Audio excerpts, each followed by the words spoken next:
পাবদা মাছের ঝাল বানানোর জন্য প্রথমে মাছটা ভালো করে ধুয়ে লবণ হলুদ মাখিয়ে নেব।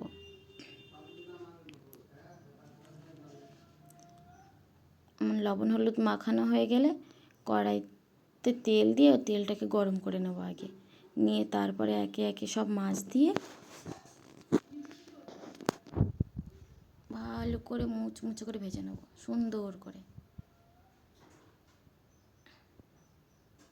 তেলটা ভালো করে গরম করলে মাছটা আর ভেঙে যাবে না। একে একে সব মাছগুলো ভেজে নেওয়া হয়ে গেলে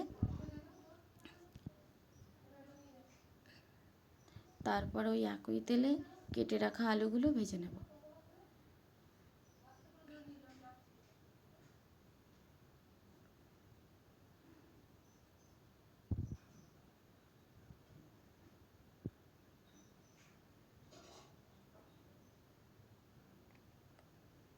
তারপর কালো জিরে, তারপর পেঁয়াজ কুচি দিয়ে ভাজতে থাকবো।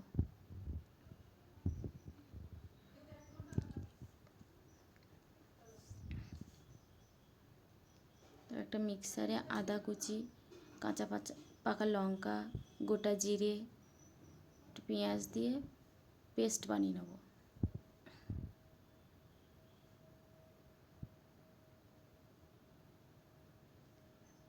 তারপর পেস্টটাকে কড়াইতে দিয়ে একটু 2 মিনিট ভালো করে ভাজবো। ভেজে রাখা আলুগুলো ওর সাথে মিশিয়ে নিয়ে কিছুক্ষণ নাড়তে থাকবো। যখন তেলটা ছেড়ে দেবে তখন তো একটু লবণ, একটু হলুদ গুঁড়ো আর অল্প একটু জল দেবো, দিয়ে আবারও নাড়তে থাকবো।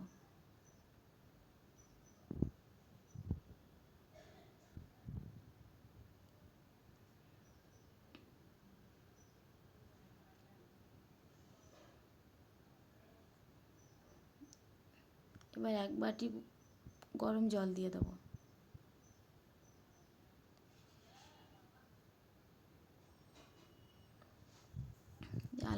আলুগুলো সিদ্ধ হয়ে আসলে কাঁচা লঙ্কা আর ভেজে রাখা মাছগুলো দিয়ে দেবো।